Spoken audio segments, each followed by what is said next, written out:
Hello friends, मैं निशान चौधरी आप सभी का अपने और आप सभी के चैनल द साइंस कॉमरेड में स्वागत करता हूं। जैसा कि आप सभी को पता है, मैं अपने रियल लाइफ एग्जांपल के थ्रू आप सभी के कॉन्सेप्ट को क्रिस्टल क्लियर कराता हूं। बच्चों, आज उसी सीरीज यानी निश्रित बैच में मैं आपके लिए लाया हूं एनसीईआरटी सीरीज। तो बच्चों, आज का मेरा हेडिंग डालेंगे पार्ट 13। तो बच्चों, पार्ट 13 में हम क्या पढ़ने वाले हैं? तो पार्ट 13 में आज हम पढ़ेंगे माइटोकॉन्ड्रिया के बारे में। तो सबसे पहले आप सभी को पुरानी छोटी क्लासेस में हम पढ़ के आते हैं कि माइटोकॉन्ड्रिया होता क्या है। तो मैं एक थोड़ा सा मजाकिया कुछ किस्सा सुनाता हूँ आपको माइटोकॉन्ड्रिया पढ़ाने से पहले, कि शायद 7th या 8th क्लास की बात है। तो 8th क्लास की बुक में, साइंस की बुक में शायद माइटोकॉन्ड्रिया का जिक्र है, तो हम इसको मिटोकॉन्ड्रिया की जगह चोंड्रिया बोलते थे। तो हमारे शेर सिंह सर थे जहाँ हम पढ़ते थे, गलत है वैसे तो टीचर का नाम लेना, लेकिन वो हमें प्रोनाउंसिएशन सही कराते थे कि माइट्रोकॉन्ड्रिया है बच्चों, तब भी हम चौंड्रिया चौंड्रिया ऐसे करते थे। तो अब चलते हैं आगे। आपने इसके बारे में कहीं ना कहीं प्रीवियस ईयर क्लासेस में पढ़ा है। तो बच्चों, सबसे पहले माइट्रोकॉन्ड्रिया होता क्या है? तो आप इसको जानते थे पावर हाउस के नाम से। बच्चों, पावर हाउस के नाम से जानते थे, कहने का मतलब है जितनी भी एनर्जी है ना सेल की, सेल को एनर्जी कहाँ से मिलती है? तो एनर्जी सेल को प्रोवाइड करता है माइटोकॉन्ड्रिया। तो पावर हाउस ऑफ सेल बहुत क्वेश्चन पूछा जाता था, नॉर्मली सब बच्चों को पता होती है। वही माइटोकॉन्ड्रिया के बारे में आज हम डिटेल में पढ़ेंगे कि वो पावर हाउस ऑफ सेल था, वहां पर केवल पावर हाउस ऑफ सेल की बात कर देते थे कि यही माइटोकॉन्ड्रिया है। आज हम उसको डिटेल में एक एक लाइन को पढ़ेंगे। तो अब चलते हैं बच्चों एनसीईआरटी की लाइन की तरफ। तो आप समझ गए होंगे कि माइटोकॉन्ड्रिया कौन सा वाला है, तो मैंने प्रीवियस क्लासेस से जोड़ के बता दिया। Mitochondria singular mitochondrion. तो माइटोकॉन्ड्रिया नाम है, अगर हम सिंगुलर बात करें इसका तो माइटोकॉन्ड्रियन बोलेंगे। Unless unless specifically stained are not easily visible under the microscope। अगर बच्चों माइटोकॉन्ड्रिया को हम स्टेंड नहीं करेंगे यानी कलर नहीं करेंगे, तो ये क्या है, माइक्रोस्कोप के बिना देखना पॉसिबल नहीं है। यानी ये इतना छोटा है माइटोकॉन्ड्रिया बच्चों, अभी साइज भी है आगे। तो माइटोकॉन्ड्रिया का जो शेप है और जो साइज है वो बहुत छोटा है। तो उसकी वजह से क्या है, हम इसको स्टेंड करते हैं या साइंटिस्ट इसको स्टेंड करते हैं, तब पता लगाते हैं। और माइक्रोस्कोप के बिना देखे अगर स्टेन नहीं करें तो माइक्रोस्कोप की जरूरत पड़ती है। तो बच्चों, इसको स्टेन किससे किया जाता है? तो इसको याद रखें, इसको किया जाता है जेनस ग्रीन। बहुत इंपॉर्टेंट है बच्चों, जेनस ग्रीन। तो जेनस ग्रीन से स्टेन किया जाता है बच्चों, एनसीईआरटी में नहीं है लेकिन आप नोट कर लें कि माइटोकॉन्ड्रिया को किससे स्टेन किया जाता है, तो जेनस ग्रीन से। अब चलते हैं आगे, दो लाइन आपको, डेड लाइन आपको क्लियर, कि जो माइटोकॉन्ड्रिया है वो specifically unstained are not easily visual under the microscope. Microscope में विजुअल होगा, लेकिन अगर माइक्रोस्कोप के अलावा नेकेड आई से देखना हो तो बिना स्टेनिंग या बिना कलर किए वो पॉसिबल नहीं है। और वो किससे स्टेंड किया जाता है? जेनस ग्रीन से। तो ये लाइन इंपॉर्टेंट समझ आई। अब चलते हैं आगे। The number of mitochondria per cell is variable depending on the physiological activity of the cell. बच्चों, अब ये लाइन ये कह रही है कि जो माइटोकॉन्ड्रिया है हर सेल में अब अलग अलग नंबर के होते हैं, किसी में 4 तो किसी में 10 तो किसी में 20 तो कभी 50 तो कभी 100। कहने का मतलब है नंबर में बहुत ज्यादा वेरी करते हैं। अब ये डिपेंड किस पे करते हैं? तो बच्चों ये इंपॉर्टेंट, वो फिजियोलॉजिकल एक्टिविटी ऑफ सेल पे डिपेंड करते हैं। कहने का सिंपल मतलब है, एक रियल लाइफ एग्जांपल इंप्लीकेट कर रहा हूं। सपोज करो आप क्या है, आपका रूटीन है, एक स्टूडेंट का रूटीन है, वो एक्सरसाइज भी करता है, वो पढ़ता भी है, वो दौड़ता, खाना भी खाता है। कहने का मतलब वो सारी एक्टिविटी कर रहा है। और दूसरा स्टूडेंट है वो केवल पढ़ता है। तो मुझे बताओ कौन ज्यादा खाना खाएगा? तो जो पढ़ रहा है ना बच्चों, वो कम खाना खाएगा, और जो फिजिकल एक्टिविटी ज्यादा कर रहा है वो ज्यादा खाना खाएगा। क्यों? क्योंकि आपको पता है वो ज्यादा एटीपी खर्च कर रहा है। अभी आगे भी, तो यहां पर ये है, जो number of mitochondria per cell variable होते हैं, फिजियोलॉजिकल एक्टिविटी ऑफ सेल पे डिपेंड करते हैं। यानी इनडायरेक्टली तो एनर्जी, अब मुझे बताओ जब वो काम कर रहा है फिजियोलॉजिकल एक्टिविटी में, पसीना बहा रहा है, तो खाना भी तो ज्यादा चाहिए। यही तो तीसरी लाइन भी आपको क्रिस्टल क्लियर हुई होगी। In term of shape and size also considerably degree of variability is observe. अगर हम शेप और साइज की बात करें वो भी वेरिएबल होता है, जो मैं पहले ही बता चुका हूं। Typically it is sausage shape और अ सिलेंड्रिकल, यानी माइट्रोकॉन्ड्रिया या तो सॉसेज शेप का मिलेगा बच्चों, ऐसे शेप का, या सिलेंड्रिकल मिलेगा। सिलेंड्रिकल आप जानते हो। तो बच्चों माइट्रोकॉन्ड्रिया सोसेज शेप या सिलेंड्रिकल शेप का मिलेगा, जिसका डायमीटर आपको 0.2 to 1 माइक्रोमीटर मिलेगा। कितना बच्चों?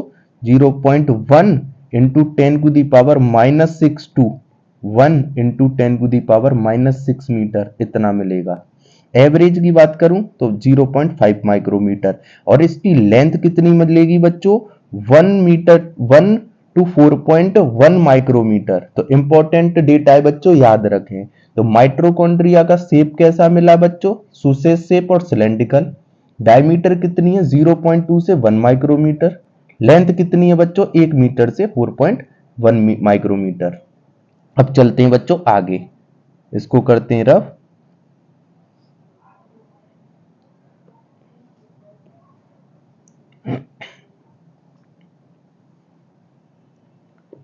Each mitochondria is a double. Each mitochondria is a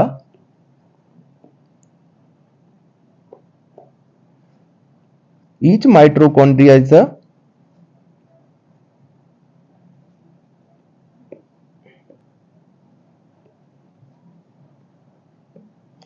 each mitochondria is a double membrane bound structure with the outer membrane and the inner membrane divide its lumen distinctly into a two aqueous compartment. बच्चों थोड़ा सा मैं ऊपर आऊंगा, मुझे एक चीज बताओ, double membrane bound structure organelle किस किस में थे? तो वो थे 3 बच्चों। पहला न्यूक्लियस था, दूसरा क्लोरोप्लास्ट था, तीसरा कौन सा था? माइटोकॉन्ड्रिया। तो बच्चों आ गई बात। तो मैं आपको पहले ही बता चुका हूं कि ये कैसा है? डबल मेम्ब्रेन बाउंड स्ट्रक्चर है with the outer membrane and the inner membrane divide it lumen distinct into two aqueous compartment. 2 compartment में डिवाइड कर देगा अपने ल्यूमिन को बच्चों, आउटर कंपार्टमेंट और इनर कंपार्टमेंट। अब समझना इंपॉर्टेंट, फिर आऊंगा डायग्राम पे। Outer and inner. The inner compartment is filled with the densely homogeneous substance called matrix. जो बच्चों इनर कंपार्टमेंट है वो क्या है? डेंसली होमोजीनियस सब्सटेंस से भरा हुआ है, यानी गाढ़ा और ऐसा मिक्सचर है सब्सटेंस का जो क्या है? एक दूसरे से, दूसरा तीसरे से, तीसरा चौथे से एक फिक्स रेशियो में बच्चों, जिनको हम अपनी नेकेड आई से पहचान नहीं सकते कि इसमें 4 पड़े हुए हैं या 5। होमोजीनियस सब्सटेंस का मतलब होता है, जैसे आपको मैं बात करूं, सिंपल अलॉय की बात कर दूं, सिंपल जो एक दूसरे से ऐसे मिक्स हो कि हम उसको क्या है? सेपरेट ना कर पाए। डन बच्चों। तो ये जो इनर कंपार्टमेंट है बच्चों, वो डेंसली होमोजीनियस सब्सटेंस है जिसको हम कहते हैं मैट्रिक्स। अब मैं डायग्राम में चल रहा हूं और आपको और अच्छे से समझ में आएगा। देखो बच्चों, ये वाले की बात कर रहा है, ये आउटर मेम्ब्रेन है सबसे बाहर वाली, ये इनर मेम्ब्रेन है अंदर वाली। अब यहां देखो, ये है, ये जो ग्रीन वाला, ये मैट्रिक्स, यही बोल रहा है होमोजीनियस। ये वाला इनर मेम्ब्रेन, ये रही इंटर मेम्ब्रेनस स्पेस, दोनों के बीच का स्पेस, ये क्रिस्टी। अभी आ रहा हूं जस्ट आगे, ये माइटोकॉन्ड्रिया का डायग्राम है। The outer membrane form the continuous limiting boundary of the organelle. जो outer membrane है ना बच्चों, वो continuous limiting boundary है, मतलब उसमें कुछ भी नहीं है, वो सीधी सीधी प्लाज्मा मेम्ब्रेन की तरह, जो भारतीय प्लाज्मा मेम्ब्रेन ऐसी है। लेकिन जो इनर मेम्ब्रेन है वो form a number of infoldings, और इसकी इनफोल्डिंग्स को कहते हैं क्रिस्टी। अब एक क्वेश्चन आ रहा है बच्चों, मुझे बताओ प्लाज्मा मेम्ब्रेन के अंदर जो इनफोल्डिंग मिली थी आपको, उसको क्या कहते थे बच्चों? उसको मेरे प्यारे बच्चों आप कहते थे मीजोजोम। ऐसे ही मीजोजोम किधर की साइड थी? साइटोप्लाज्म की साइड थी बच्चों। साइटोप्लाज्म की तो अंदर थी, प्लाज्मा मेम्ब्रेन के अंदर साइटोप्लाज्म की तरफ। यहां पर मुझे बताओ जो इनर मेम्ब्रेन है, नंबर ऑफ इनफोल्डिंग्स हैं माइटोकॉन्ड्रिया के अंदर उनको क्या कहा जाता है, क्रिस्टी और सिंगुलर क्रिस्टा। वो कहाँ होंगी, मैट्रिक्स, क्योंकि अंदर मैट्रिक्स भरा हुआ है। चेक कर लो, नहीं तो देखो, ये देखो, ये मुझे बताओ मैट्रिक्स की तरफ ही तो है, बस यही लाइन। तो आपको ये अच्छे से क्रिस्टल क्लियर हुई होंगी, called matrix. The cristae increase the surface area. अब क्रिस्टी का जो वर्क है, फंक्शन है, वो क्या है, ये सरफेस एरिया को बढ़ा देता है।